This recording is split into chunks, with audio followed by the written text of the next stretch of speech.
Hello বন্ধুরা, কেমন আছেন?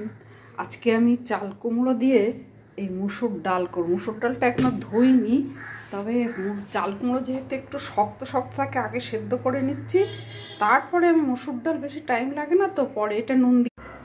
এই আদা রসুন 4 কোয়া দিয়েছি, পেঁয়াজ দুটো ছোট ছোট মিডিয়াম সাইজের, আর লঙ্কা এইগুলো জাস্ট হুইপে ঘোরাবো, মিহি পেস্ট হবে না। একটু তেজপাতা, শুকনো লঙ্কা, 5 ফোড়ন দিয়েছি, আর এখানে ডালচিনি, লবঙ্গ আর গোলমরিচ ভেতো করে দিয়েছি।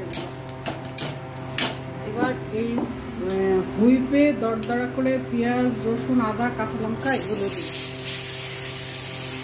এবার এই হিং দিলাম আর কাশ্মীরি লঙ্কার গুঁড়ো দেবো।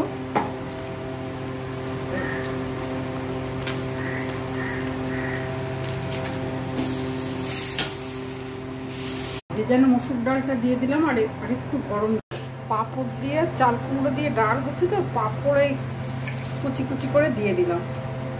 আর এই মশলা যে ফোড়নটা দিয়েছিলাম এটাও দিয়ে দিলাম।